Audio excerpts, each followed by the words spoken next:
నమస్కారం అండి. నా పేరు ప్రసాద్. ప్రస్తుతం ఇప్పుడు కొయ్యూరు ఏపీఆర్ స్కూల్లో ఉన్నాము.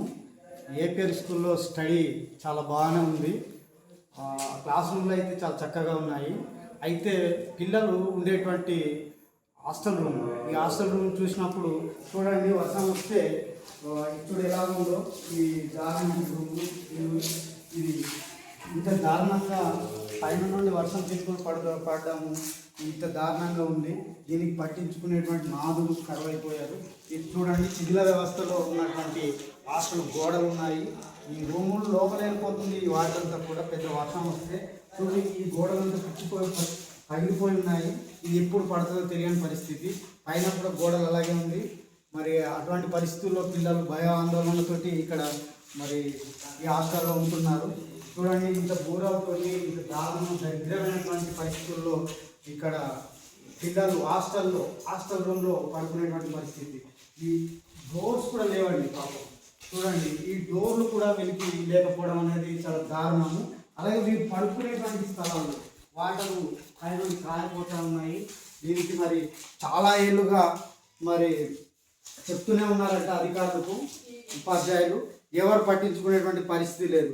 మన అల్లూరు జిల్లాకు ఒక జిల్లా అనేది ఏర్పడింది. అలాగే ఐటీడీఏ మనకు ఉంది.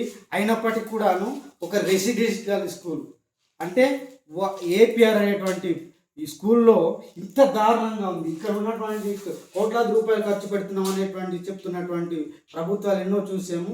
ఇది 1980 నుండి ఇలాగే ఉందంట ఈ పరిస్థితి. చూడండి, ఇదంతా కారిపోతుంది, దారుణంగా ఉందండి పరిస్థితి. మరి ఇదే బెడ్లు మరి లేకపోతే వీళ్ళు కిందనే పడుకోవడం అంటే ఎలా పడుకుంటారు? ఇక్కడ కిందన ఏ రకంగా వీళ్ళు వచ్చి ఉంటారు? దయచేసి దీన్ని ఇప్పటికైనా మరి విద్య అనేది కేవలం పాఠశాల గదుల్లోనే కాకుండా వీళ్ళ ఆహ్లాదకరమైనటువంటి వాతావరణం హాస్టల్లో కూడా కల్పించాలి. అప్పుడే వీళ్ళకి మంచి విద్యను అందించిన వాళ్ళు అవుతాము. ఆ క్లాస్ రూమ్లో అయితే బాగానే ఉంది, అక్కడ బాగానే చదువుకుంటున్నారు, అక్కడ బాగానే ఉంది. కానీ అక్కడ నుండి ఇక్కడికి వచ్చేసరికి ఈ హాస్టల్ రూము ఇంత దారుణంగా ఉంది. చూడండి, కిందంతా కూడా పైనుండి మరి వాటర్ మొత్తం కారిపోతూ ఉన్నారు. మరి ఇటువంటి పరిస్థితుల్లో పిల్లలు ఇక్కడ ఏ రకంగా ఉంటారు? దీనివల్ల వీళ్ళకి చలి ఉండదా, జలుబు రాదా, వీళ్ళకి జ్వరాలు రాదా?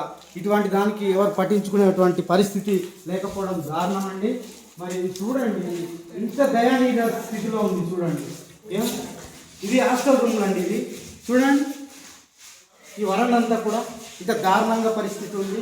డోర్లు లేవు, పైన చూస్తే ఇదంతా పగిలిపోయి ఉన్నాయి. ఇదిగో చూడండి, ఇవంతా ఇది ఎప్పుడు పడుతుంది తెలియని పరిస్థితి. మరి ఇటువంటి పరిస్థితుల్లో ఇప్పటికైనా ప్రభుత్వము దీనికి సంబంధిత అధికారులు పట్టించుకొని ఈ హాస్టల్ మరమ్మతులు అనేది జరిగేటట్టు చూడాలని ఈ హాస్టల్ తరఫున కోరడం జరుగుతూ ఉంది. ధన్యవాదాలండి.